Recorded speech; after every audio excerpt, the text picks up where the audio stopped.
10,000 కోట్లు. అదే తిందా మనం అన్నాం కదా, నాకు ఎవరో పాపం ఆఫీసర్ చెప్పాడు, ఇది నిజంగా అంత జరిగిందండి, చాలా పెద్ద ఇష్యూ, ఆయన కూడా ఇబ్బంది పెట్టారు అని చెప్పి ఆయన పోయి కంప్లైంట్ ఇచ్చారు. అదే సిఐడి కంప్లైంట్ ఇచ్చారు. సరే దినకర్, నమస్కారం వంశీ గారు. నమస్కారం నమస్కారం. ఏంటి మొత్తానికి తొవ్వి మొత్తం ఏమైనా ఉందా ఏంది, ఇంక లేదా? గత లాస్ట్ లో అడుగున కొంచెం ఏమో మిగిల్చినట్టున్నారు తప్పిస్తే. అయితే ఇందులో గొప్ప విషయం ఏంటంటే వంశీ గారు, అసలు మహా న్యూస్ ద్వారానే ఖచ్చితంగా ప్రైమ్ టైమ్ వంశీ ద్వారానే పూర్తిగా వాళ్ళని నగ్నంగా, అంటే మైనింగ్ మాఫియాని బట్టలు ఇప్పి నిలబెట్టేసినట్టు. మైనింగ్ మాఫియాలో ఇంత దోపిడీ, అంటే అది 10,000 కోట్ల 15,000 కోట్ల కంటే మించి ఉంటుంది అనమాట దోపిడీ. ఇంత దాన్ని ఇంత ఓపెన్ గా, అంటే 4 గోడల మధ్య జరిగిన విషయాలు కూడా మీరు ఈ రోజు ప్రస్తావించారు నాయకులు, అది ఏ పార్టీ అయినా సరే. ఇక్కడ దోపిడీకి సంబంధించి అది ఏ పార్టీ అయినా సరే, టీడీపీనా, వైఎస్ఆర్ కాంగ్రెస్ పార్టీనా, బీజేపీనా, కమ్యూనిస్టుల అందరూ కలిసే ఈ విచ్చలవిడిగా దోపిడీకి పాల్పడ్డారు. అయితే రేషియోలు ఎక్కువ. వైఎస్ఆర్ కాంగ్రెస్ పార్టీ 90% దోపిడీ చేస్తే మిగతా చిల్లర పడేశారు కొంతమంది నాయకులకి, తెలుగుదేశం కావచ్చు, లేదంటే అక్కడ ఉన్న కమ్యూనిస్టులు, బీజేపీ, వీళ్ళందరూ కూడా. ముఖ్యంగా నెల్లూరు జిల్లాలో ఈ క్వాడ్జ్ అంటే మైనింగ్ జరిగే గూడూరు ఏంటి మరి పొలిటీషియన్స్ కేనా, మరి పోలీసులకి, మరి మీడియాకి ఏమి లేదా ఏంటి? మీడియా కూడా పాప రిపోర్టర్లకి ఉన్న నియోజకవర్గాలు, మండలాల వాళ్ళకి 1,000 రూపాయలు 2,000 రూపాయలు నెలకే ఇచ్చిన మరి అన్యాయంగా. పాపంలో అందరూ భాగస్వాములు అయిపోయారు పాపం. లేకపోతే వాళ్ళు తిరగబడితే వాళ్ళ మీద కేసులు పెడతారు, కొడతారు, వేధిస్తారు, వాళ్ళని జైల్లో పెట్టిస్తారు, లేదంటే అక్రమ కేసులు పెడతారు. ఇంకెక్కడ చేస్తారు యుద్ధం? కీలకమైన అంశం వంశీ గారు ఒకటి.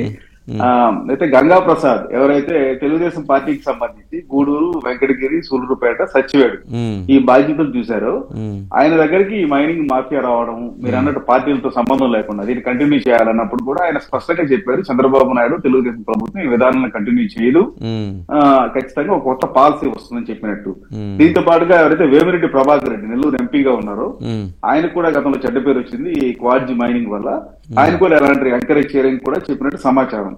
సో తెలుగుదేశం పార్టీ దీని మీద ఖచ్చితంగా విచారణ జరిపితే మాత్రం దాదాపుగా 1000 నుంచి 2,000 మంది అరెస్ట్ అయ్యే పరిస్థితి ఉంది.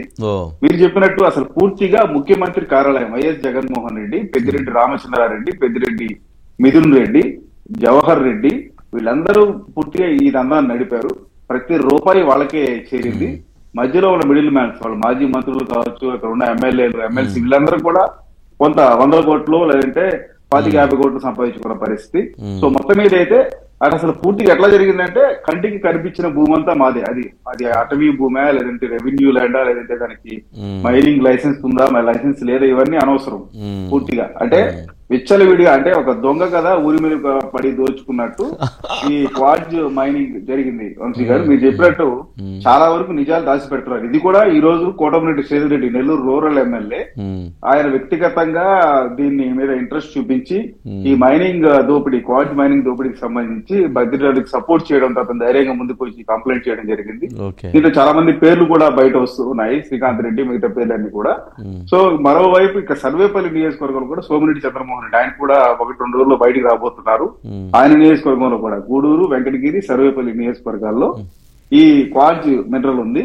అయితే పూర్తిగా పనికిరాని మినరల్. మీరు అన్నట్టు చైనాలో విపరీతమైన డిమాండ్ రావడంతో దీనికి 1000-2000 కొనేదాన్ని దీన్ని 20,000 వరకు కొన్నారు.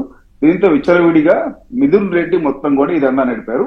అనిల్ రెడ్డి చెన్నై నుంచి దీన్ని ఆపరేట్ చేశారని కూడా సమాచారం. ఎవరు? మిథున్ రెడ్డి ప్రెసిడెంట్ ఎంపీగా ఉన్న మిథున్ రెడ్డి. అనిల్ రెడ్డి ముఖ్యమంత్రి బంధువు, వైఎస్ జగన్మోహన్ రెడ్డి మాజీ ముఖ్యమంత్రి బంధువు అనిల్ రెడ్డి. వీళ్ళు ఆపరేట్ చేస్తే కారుమూరి నాగేశ్వరరావు బ్యాచ్, మిగతా మీరు అన్నట్టు గతంలో తెలుగుదేశం, గతంలో వైసీపీ, ఇప్పుడు తెలుగుదేశం నాయకులు మీరు పేర్లు ప్రస్తావించారు, మనం ఫోటోస్ కూడా ఇస్తున్నాం. మొత్తం మీద అయితే ఖచ్చితంగా గ్రామాల్లో అయితే చాలా చెడ్డ పేరు వచ్చింది వంశీ గారు పార్టీకి సంబంధించి. మైనింగ్ ఓనర్లు అయితే పుట్టిగా వాళ్ళ దగ్గర సహజంగా లాక్కుని మైనింగ్ చేశారు. అయితే గంగా ప్రసాద్ లాంటివి అయితే ఎంకరేజ్ చేయడానికి కూడా చెప్పినట్టు సమాచారం ఉంది. Right, thank you.